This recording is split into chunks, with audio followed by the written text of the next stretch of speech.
नाटू घबराहट में अपने बचने के ऑप्शन को दूर जाते देख चिल्लाया, अरे हेल्प करो, मेरे तो पैरों में क्रैम्प्स पड़ गए हैं, अभी शिप मत चलाओ, हम अभी वापस नहीं आए हैं। वो शिप उन लोगों को पीछे छोड़कर तुरंत वापस हो लिया।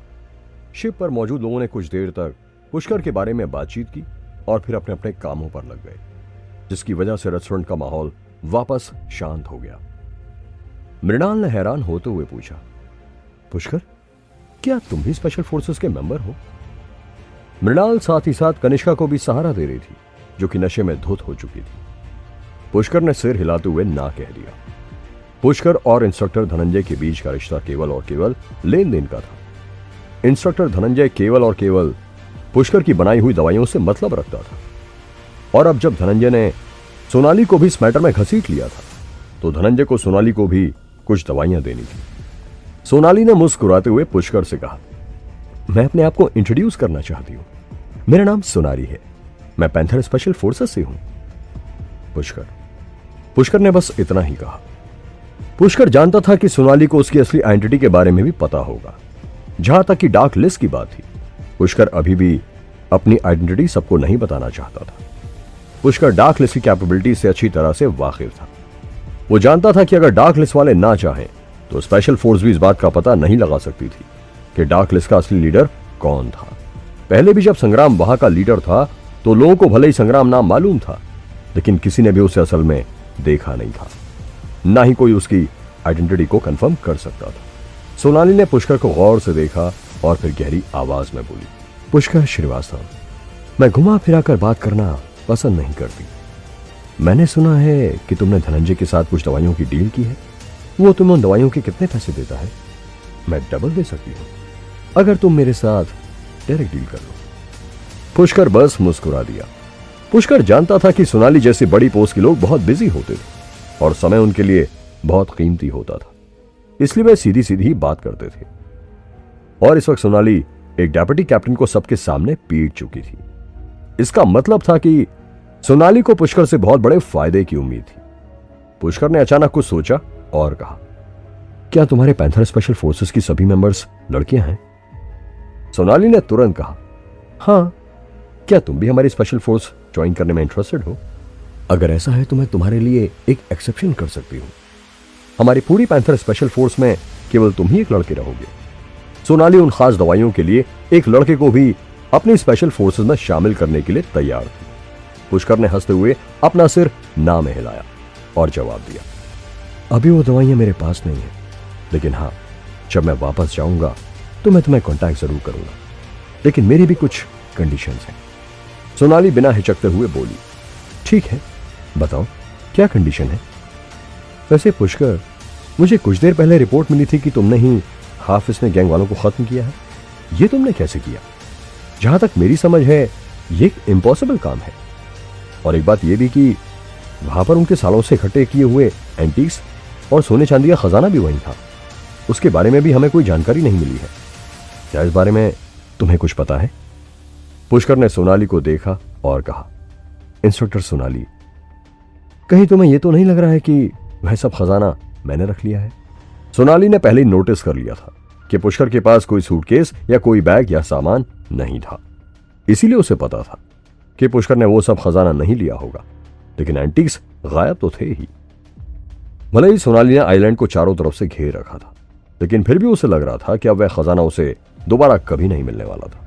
सोनाली ने एक नजर नशे में धुत कनिष्का की ओर देखा और कहा, मैं तो बस ऐसे ही पूछ रही हूं, लगता है इस वक्त आप बिजी हो।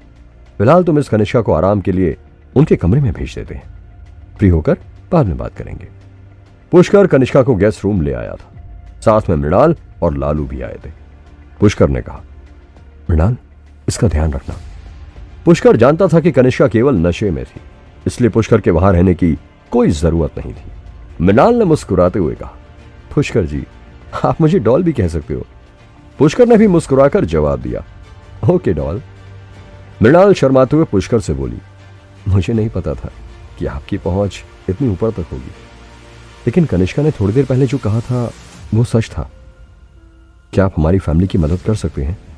अगर हमारी फैमिली कंपटीशन में हार गई तो कनिष्का को किसी और से शादी करनी पड़ेगी। पुष्कर ने एक नजर कनिष्का को बेड पर पड़े हुए देखकर कहा, ये मैटर तुम अपनी फैमिली में ही डिस्कस करो, मैं कुछ नहीं कर सकता। इस वक्त कनिष्का बहुत ही खूबसूरत लग रही थी, लेकिन पुष्कर बेकार के मसलों में नहीं पड़ना चाहता था। मृणाल ने हाथ जोड़ते हुए कहा, अगर हम फैमिली में डिस्कस करके इसे सॉल्व कर पाते तो हम यहां हाफिज ने गैंग वालों के पास आते ही नहीं। हमने तो सुना था कि यहां पर बहुत ताकतवर योद्धा रहते हैं, लेकिन हमने देख लिया कि आपसे ताकतवर तो कोई भी नहीं, इसलिए प्लीज हमारी मदद कीजिए, प्लीज। लेकिन पुष्कर ने अपने आप को पिघलने नहीं दिया और सख्त लौंडा बना रहा और साफ मना कर दिया। अब पुष्कर का दिल इतना कठोर हो चुका था कि कोई भी आसानी से उसे उसकी मर्जी के खिलाफ कोई काम नहीं करवा सकता था, भले ही मृणाल जैसी कोई क्यूट लड़की ही उससे रिक्वेस्ट क्यों ना करे। पुष्कर ने कहा, इस बारे में अब और बात करने से कोई फायदा नहीं, गुड बाय। और ये कहते ही पुष्कर तुरंत चला गया। अरे पुष्कर जी सुनिए तो। मृणाल ने 2-3 बार आवाज दी, लेकिन पुष्कर नहीं रुका। मृणाल के पास इस वक्त कनिष्का के पास बैठे रहने के अलावा और कोई चॉइस नहीं थी, और वह कनिष्का को देखते हुए बोली, अब मैं क्या कर सकती हूं, तुम ही बताओ। कनिष्का नशे में बड़बड़ाते हुए बोली, तुम उसे लेकर आओ, कैसे भी। वो चला गया क्या? मृणाल ने छत की ओर देखते हुए कहा, लगता है उसे पता चल गया कि तुम नशे में होने की एक्टिंग कर रही थी। शायद मृणाल पहले भी कनिष्का को इस तरह की एक्टिंग करते हुए देख चुकी थी।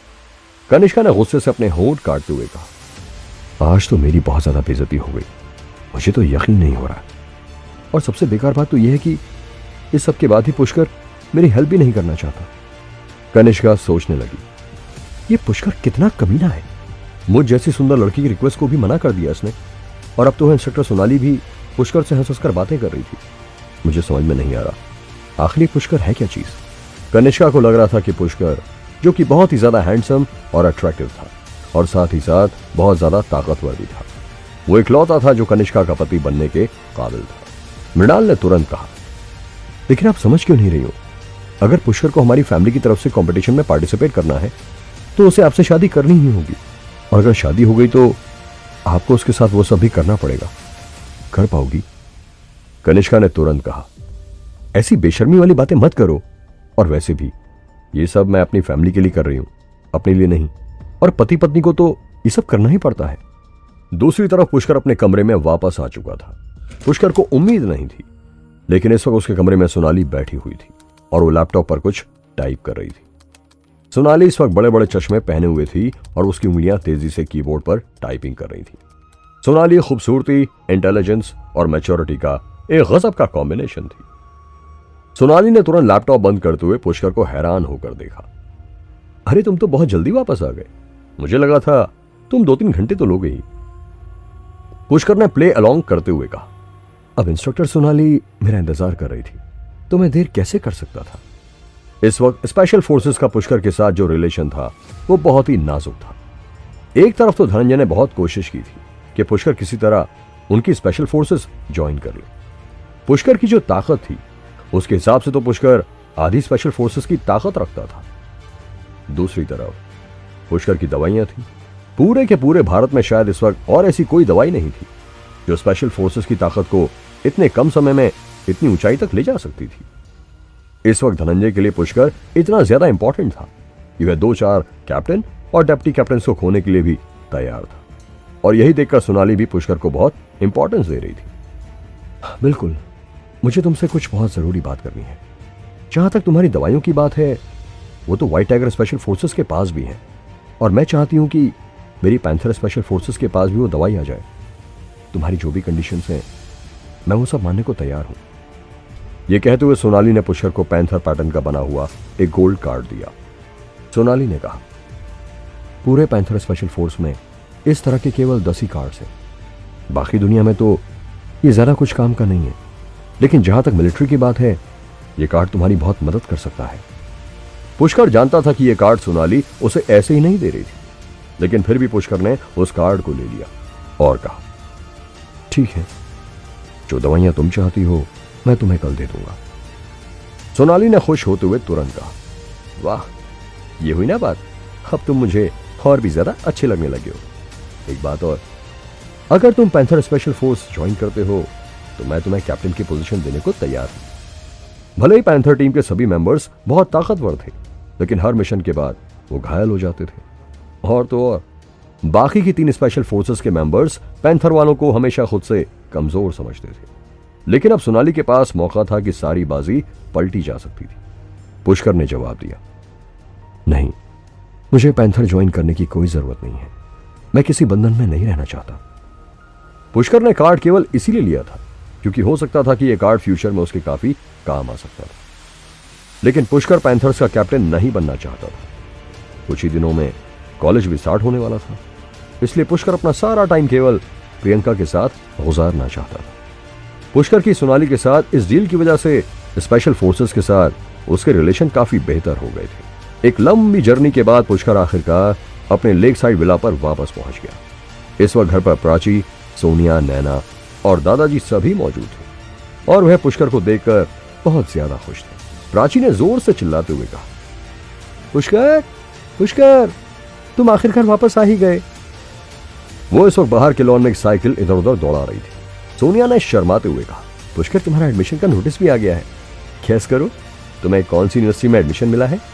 सोनिया ने इस वक्त बहुत ही टाइट और खूबसूरत कपड़े पहने हुए थे। वैसे तो सोनिया बार में काम करने जा रही थी, लेकिन नैना ने सोनिया से कहा था कि उसकी पढ़ाई जरा जरूरी थी, इसीलिए नौकरी छोड़ दो। सोनिया अब केवल पढ़ाई पर ही ध्यान दे रही थी। अब सोनिया काफी खुश रहने लगी थी और उसके कई सारे दोस्त भी बन चुके थे। ना सिर्फ उसके क्लासमेट्स जो ग्रीटिंग्स बार में जाते थे, सोनिया से डिस्काउंट मांगते रहते थे, बल्कि कुछ गरीब स्टूडेंट्स जिन्हें पार्ट टाइम जॉब की जरूरत होती थी, वह भी सोनिया से ही आकर रिक्वेस्ट करते थे। पुष्कर अब खुश था कि गहन अंकल के जाने के बाद सोनिया अपनी जिंदगी ठीक से जीने लगी थी।